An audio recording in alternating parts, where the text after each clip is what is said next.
Columnas políticas. Continuamos con la audiosíntesis informativa de Adrián Ojeda Román, correspondiente al jueves 12 de octubre de 2023. Demos lectura a algunas columnas políticas que se publican en portales y algunos diarios de circulación nacional. Pero antes, permítame hacer una remembranza. El 12 de octubre de 1968 inician las transmisiones de XHDF Canal 13, allá en la Torre Latinoamericana. Fue a las 4 de la tarde cuando la voz de Adrián Ojeda Román inició las transmisiones, diciendo: hoy es 12 de octubre de 1968. XHDF Canal 13 inicia sus transmisiones. Vamos al Estadio Olímpico México 68 para la inauguración de la 19ª Olimpiada. Y así inició las transmisiones Canal 13, un 12 de octubre de 1968. Demos lectura a algunas columnas políticas. En privado, por Joaquín López Dóriga, que se publica en el periódico Milenio.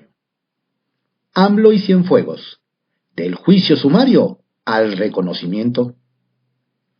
En la mañanera del viernes 16 de octubre de 2020, al día siguiente de la detención en el aeropuerto de Los Ángeles del general Salvador Cienfuegos, secretario de la Defensa del presidente Enrique Peña Nieto, Andrés Manuel López Obrador lo sentenció implacable en su mañanera.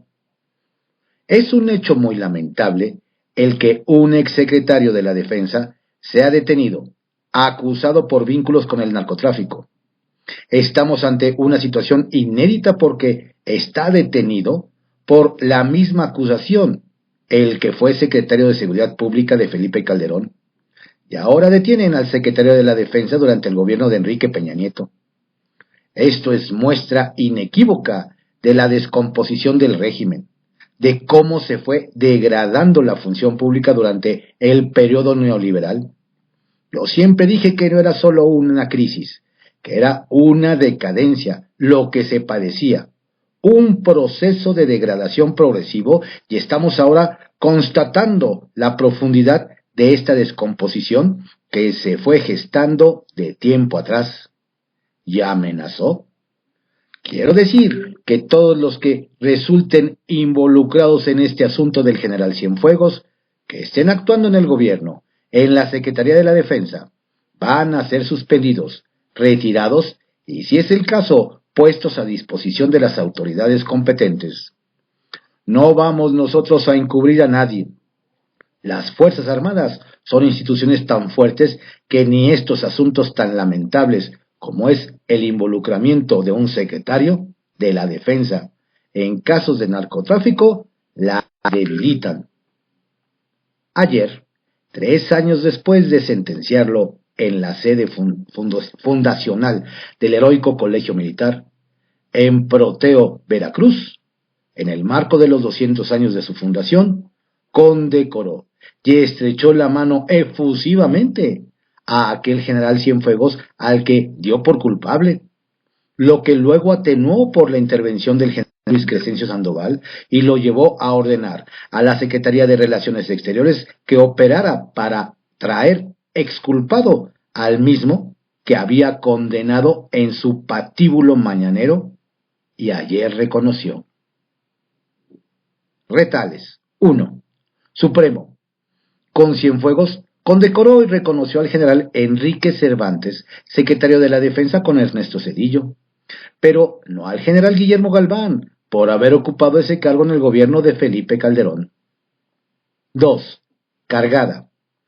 Entonces, Alejandro Encinas, subsecretario de Gobernación, se sumó al juicio sumario presidencial y declaró: la detención del general Cienfuegos impactará en las indagatorias por la desaparición de los 43. Cienfuegos regresó reivindicado y fue recibido con honores encabezados por su sucesor. Y 3. Mando. José Ramón López Beltrán se sumó al apoyo de Clara Brugada al gobierno de la Ciudad de México. El presidente entregó un bastón de mando a Claudia Sheinbaum para que decidiera, y ella dijo: es Omar García Harfuch. Pero en el Palacio Presidencial dijeron: es Clara. Veremos. Arsenal, por Francisco Garfias, que se publica en el periódico Excelsior. La expropiación de los recursos del Poder Judicial. Así como el general Cárdenas hizo historia de la buena con la expropiación petrolera, el presidente López Obrador pretende hacer lo propio, pero de la mala, con la expropiación de los recursos del Poder Judicial. Le va a arrebatar a la Suprema Corte de Justicia, al Consejo de la Judicatura y al Tribunal Electoral Federal 15,000 millones de pesos vía la extinción de 13 fideicomisos. Para lograr sus propósitos cuenta con los obedientes legisladores del oficialismo. La iniciativa presentada por Ignacio Mier, coordinador de la bancada de Morena en San Lázaro, ya aspirante a gobernador, ya se aprobó en comisiones. Va al Pleno el próximo martes. Los diputados marcelistas y monrealistas tienen allí una gran oportunidad de evitar esa expropiación que se realiza con el falso argumento de que hay que acabar con los privilegios de ministros, magistrados y jueces. En esos fideicomisos hay también aportaciones personales de trabajadores de base y mandos medios, según el diputado panista Héctor Saúl Telles, secretario de la Comisión de Presupuesto y Cuenta Pública. Telles dice que la iniciativa de Mier equivale a la expropiación de los recursos del Poder Judicial. No debió turnarse a la Comisión de Presupuesto porque no modifica ninguna ley de carácter presupuestal, financiero o económico.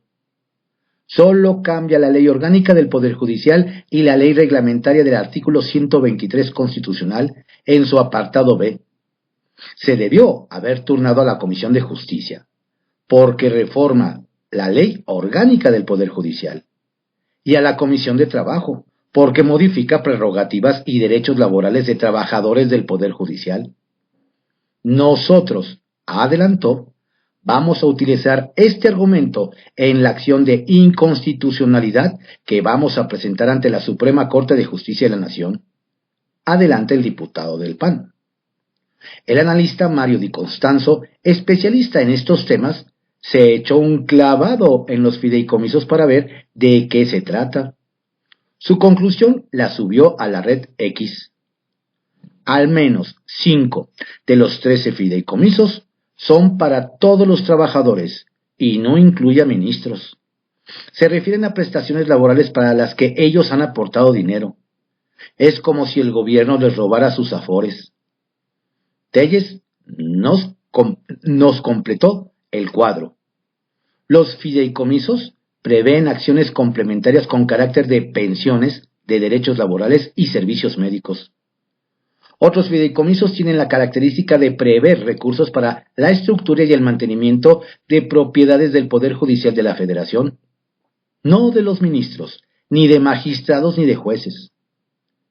¿Qué intenciones de fondo habría detrás de la iniciativa del diputado Ignacio Mier?, preguntamos al panista.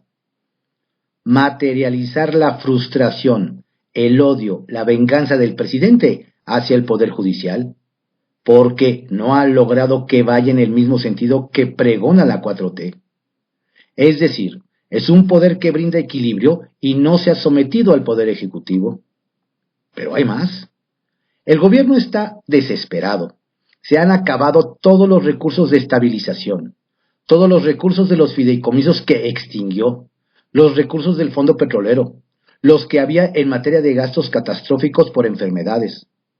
Es el gobierno del dispendio y la falta de planeación financiera.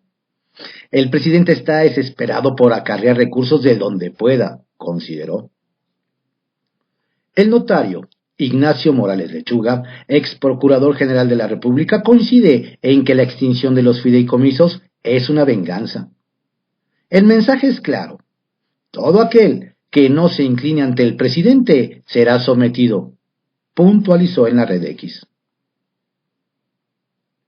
Olivia Salomón quiere coordinar la transformación en Puebla.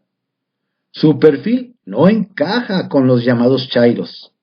Es una exitosa desarrolladora que fue invitada por el extinto Miguel Barbosa al gobierno de Puebla. Fue secretaria de Economía hasta el pasado 10 de septiembre. El desaparecido mandatario fue el primero que la destapó. Salomón lleva en su brazo izquierdo una pulsera que dice chingona, un termómetro de la confianza que se tiene. Entre la contienda con una ventaja, es una mujer en esta época de paridad de género.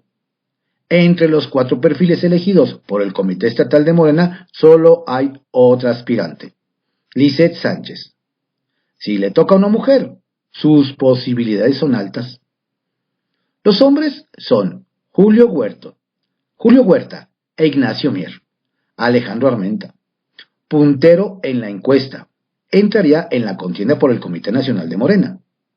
Le preguntamos los motivos por los cuales quiere gobernar Puebla, lo que aprovecha para aclarar: no ando buscando chamba. Lo que quiero es beneficiar a la gente, asegura. Humberto Morgan fue el líder de aquella banda juvenil conocida como Los Panchitos, originaria de la alcaldía Álvaro Obregón, la tercera con el padrón más grande en la Ciudad de México. Los años lo llevaron a convertirse en empresario y ahora quiere ser el sucesor de Elía Limón en la citada alcaldía. Busca la candidatura por Morena. Laberintos políticos, por Fernando Moctezuma Ojeda, que se publica en el diario Impar. Una palabra tuya bastará para candidatearme. En el contexto electoral son ya muchas las muestras de pleitesía que algunas figuras morenistas se esfuerzan por rendir a la figura del presidente Andrés Manuel López Obrador como el gran elector del Movimiento de Regeneración Nacional. Tal es el caso del diputado Ignacio Mier Velasco, coordinador del grupo parlamentario de Morena, quien apenas hace un mes, el 6 de septiembre, propuso eliminar fondos y fideicomisos del Poder Judicial. La propuesta busca eliminar la mayoría de los 14 fondos y fideicomisos del Poder Judicial, conservando aquellos previstos en la legislación vigente. Mier Velasco destacó que el objetivo principal es construir un Poder Judicial autónomo, imparcial, eficaz, auditable y austero para garantizar la justicia pronta y expedita. Es decir, según el diputado, busca consolidar elementos fundamentales para la refundación del Poder Judicial, asegurando la rendición de cuentas y la austeridad.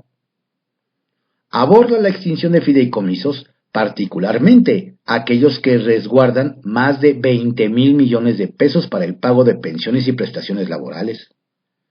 Sin embargo, lo que llama la atención es que en tan solo 1 mes y 4 días, la Comisión de Presupuesto y Cuenta Pública de la Cámara de Diputados aprobó la propuesta con 30 votos a favor y 21 en contra, siendo que existen iniciativas en la congeladora desde hace meses. En este sentido, en entrevista para Fer Moctezuma News, el diputado Reginaldo Sandoval, del grupo parlamentario del PT, me comentó que los tribunales estatales se llevan 40 o 42 millones de pesos anuales, entre los 32, mientras que la Suprema Corte recibe 78,000 millones. Es decir, efectivamente el Poder Judicial de la Federación recibe anualmente más presupuesto del que necesita, lo que le permite guardar recursos en dichos fideicomisos, en lugar de devolver los recursos a la Tesorería Federal. Sin embargo, estos denominados privilegios no son recientes. De hecho, como me lo comentó el diputado Sandoval, esta práctica comenzó con Vicente Fox, se exacerbó con Felipe Calderón y continuó con Enrique Peña Nieto. Y luego de 5 años del gobierno de López Obrador, entonces decidieron combatir esta práctica, lo que por lo menos deja la sospecha de que se trata de una especie de venganza en contra de la presidencia de la ministra Norma Piña, más que un genuino combate a las prácticas irregulares. Otro ejemplo muy claro es el de la zacatecana Rocío Nale, que por alguna razón está empecinada con querer ser gobernadora de Veracruz, sin importar que, además de su entidad de origen, una encuesta realizada por Mediapolitics en Veracruz señala que el 69% de los residentes expresan su preferencia por un candidato nacido en el estado para el cargo de la gubernatura en las elecciones de 2024. En este sentido, cabe señalar que la encuesta telefónica llevada a cabo el 7 de octubre de 2023 abarcó a 750 participantes seleccionados al azar en 20 ciudades y localidades con mayor densidad poblacional. La confiabilidad estimada es del 93% con un margen de error de 6.7 puntos porcentuales. Según los resultados, solo un 7% de los encuestados favorece a una o un candidato no nacidos en Veracruz.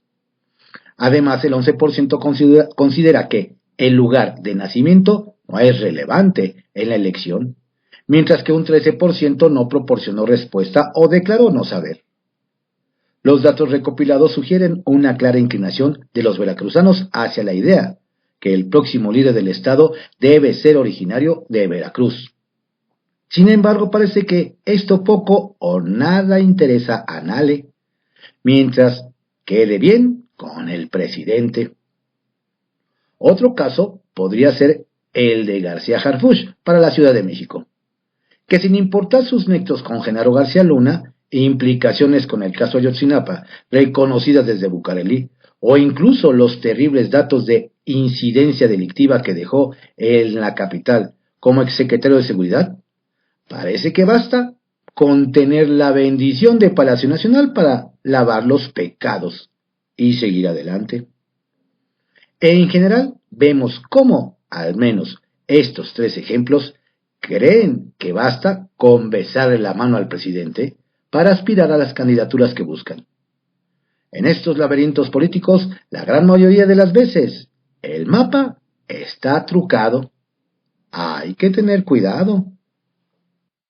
Mensaje político por Alejandro Lelo de la Rea, que se publica en el diario El Independiente y en el portal CDMX Magazine.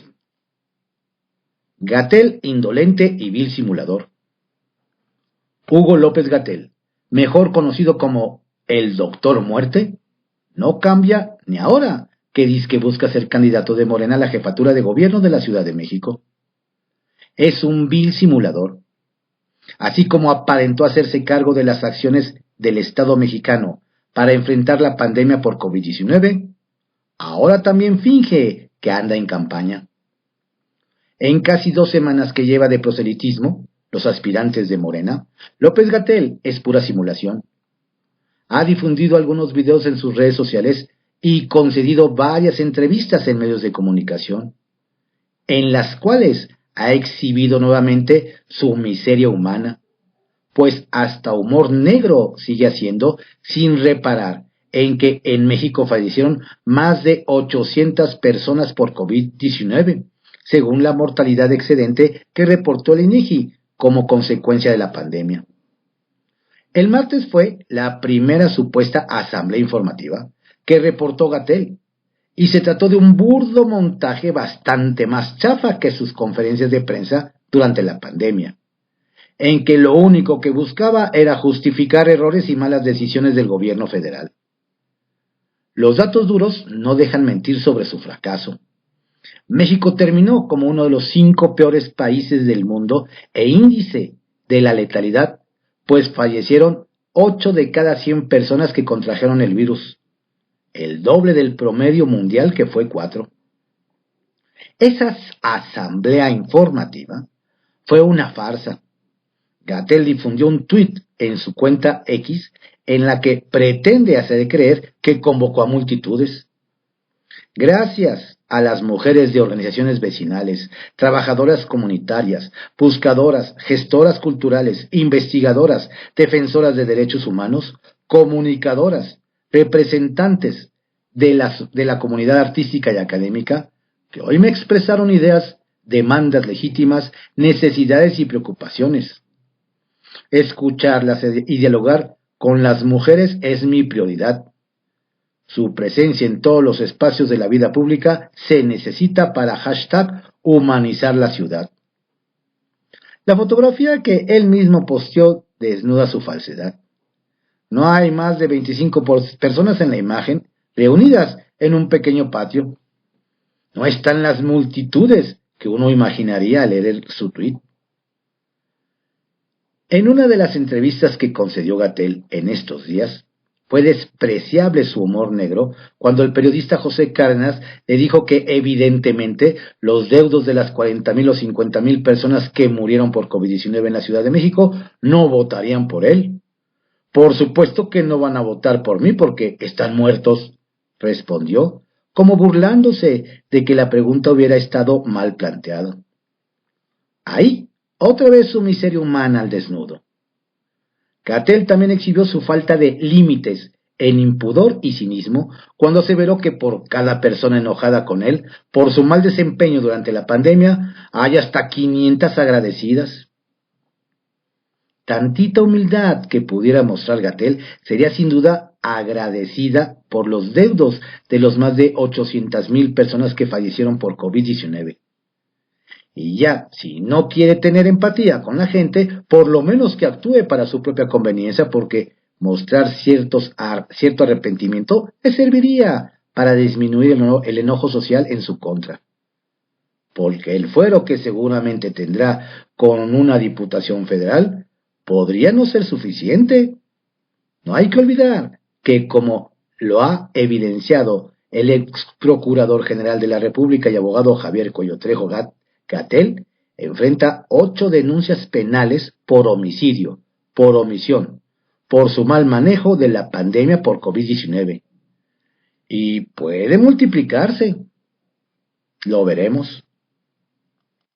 Capital Político, por Adrián Rueda, que se publica en el periódico Excelsior. Morena arde en la ciudad. La disputa entre Clara Marina Brugada y Omar Hamid García Harfuch por la candidatura de Morena a la jefatura de gobierno subió de intensidad luego de que el equipo del ex jefe de Seguridad Ciudadana mandó a tapizar bardas con su nombre y a inundar de volantes la capital. Por todas las alcaldías de la Ciudad de México se ven paredes pintadas de blanco con la leyenda en rojo: el bueno es Harfuch, y volantes impresos por los dos lados. En uno destacan sus números como policía y por el otro su cercanía con Claudia Sheinbaum, que aparece a su lado. Aquí no hay imágenes con Andrés Manuel López Obrador como estilan todos los candidatos, incluyendo a la propia Sheinbaum, y todo su currículum se remite a que fue un buen secretario de Seguridad Ciudadana y que es honesto.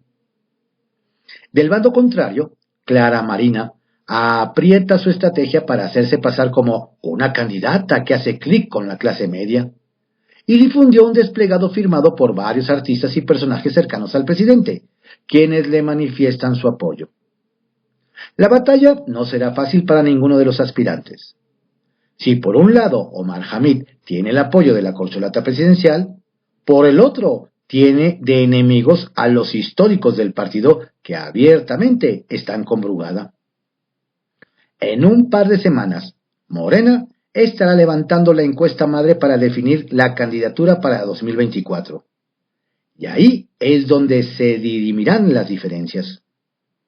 Los seguidores de García Harfuch confían en que Sheinbaum mantenga el control del proceso a través de Mario Delgado y Sebastián, el Sebas Ramírez, dirigente nacional y local del partido, y que le apliquen a Clara la Marchelina para dejarla fuera.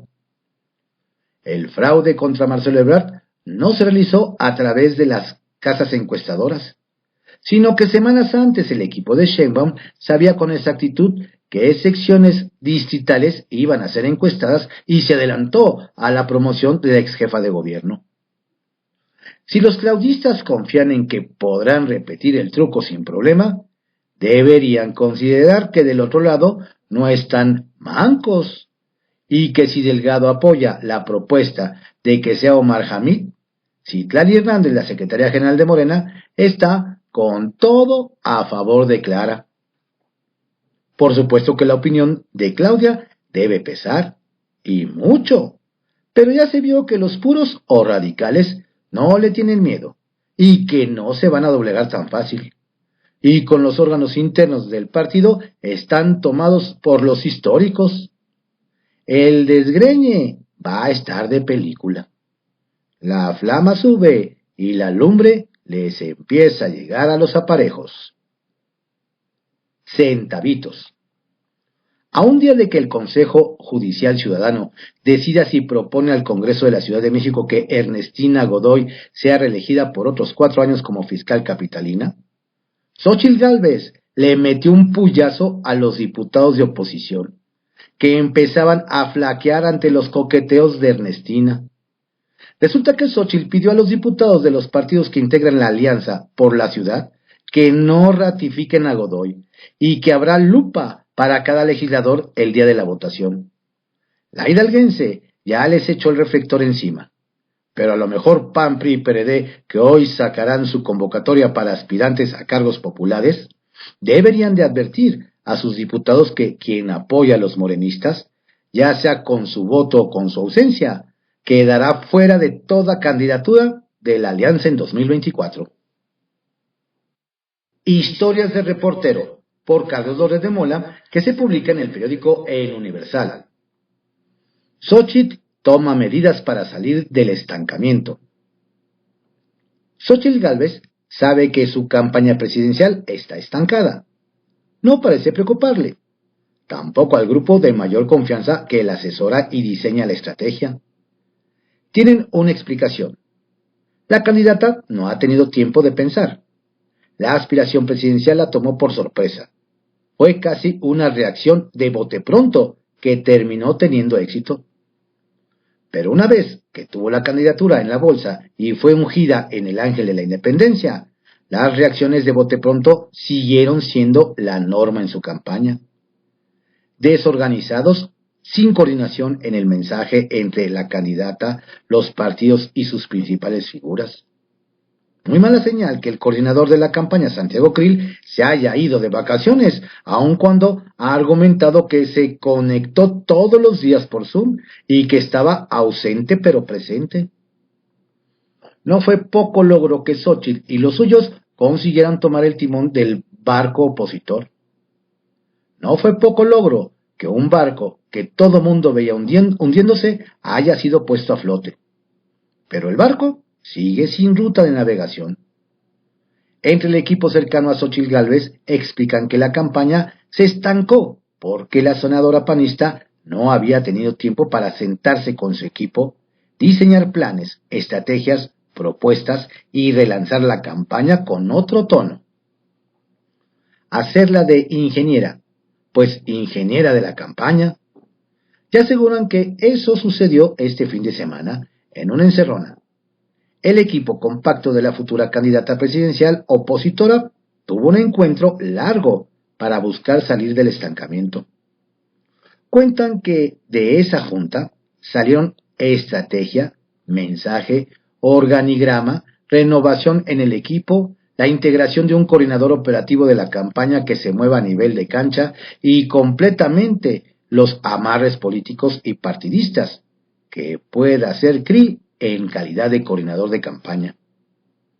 Una de las primeras conclusiones fue abandonar la confrontación directa con López Obrador y poner en la mira a Claudia Sheinbaum. Contra ella es la campaña. A ella tiene que ganarle, no a él. Él ya se va. Consideran que en ese duelo la senadora tiene mucho más posibilidades que un agarrón directo con el presidente.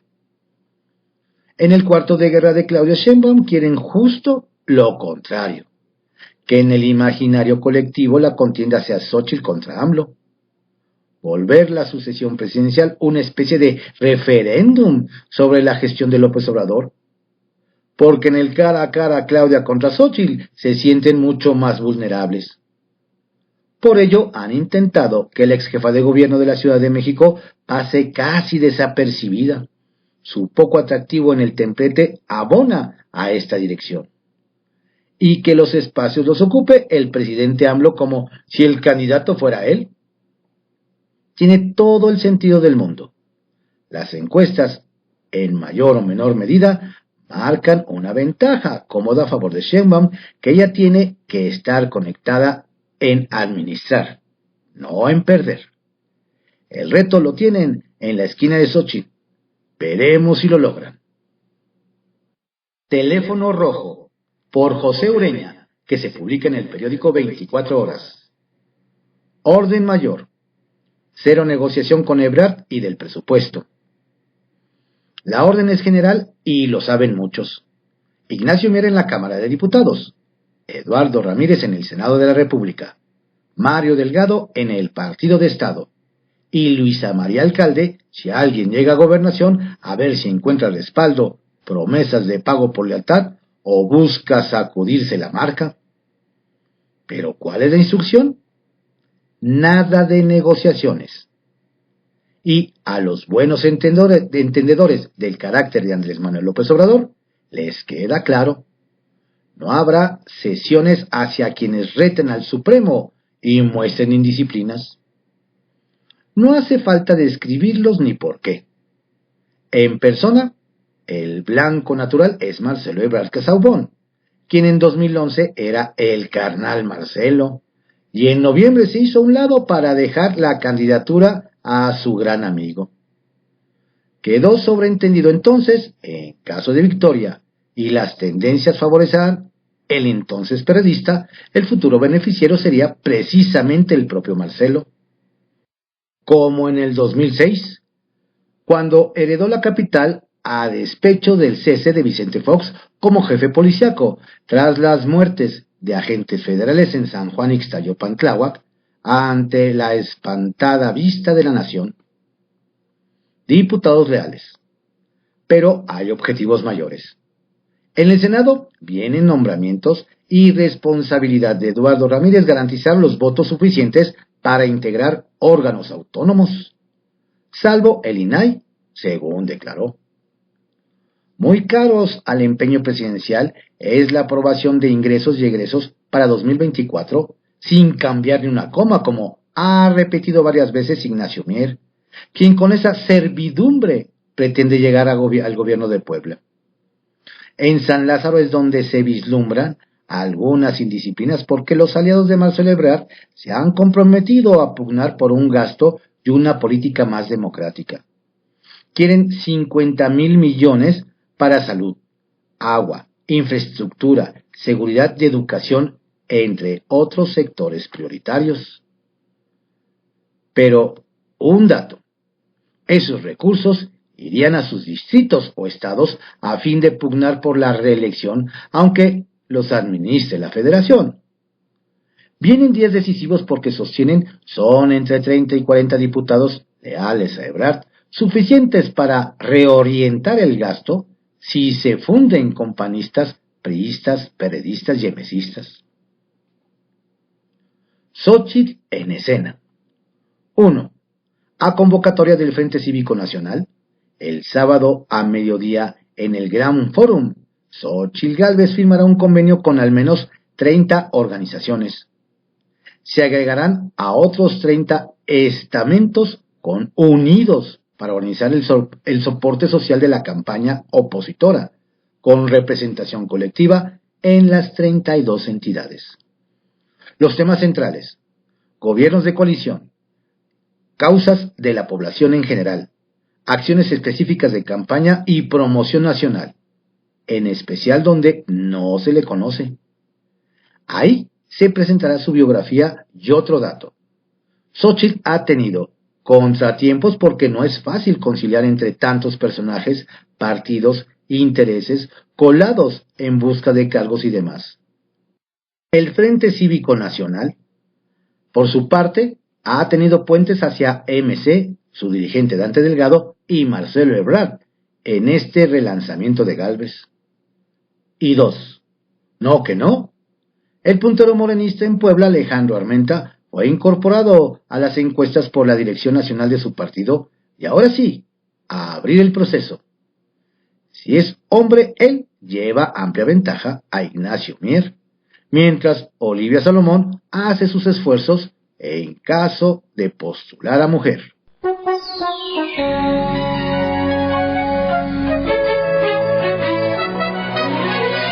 Estas fueron algunas columnas políticas que se publican en algunos diarios de circulación nacional en la audiosíntesis informativa de Adrián Ojeda Román, correspondiente al jueves 12 de octubre de 2023. Tenga usted un excelente día. Cuídese mucho. Lo invito a que visite nuestro sitio en www.cconoticias.info y se mantenga informado a lo largo del día y escuche la señal de Radionet CCO. Saludos cordiales de su servidor, Adrián Ojeda Castilla.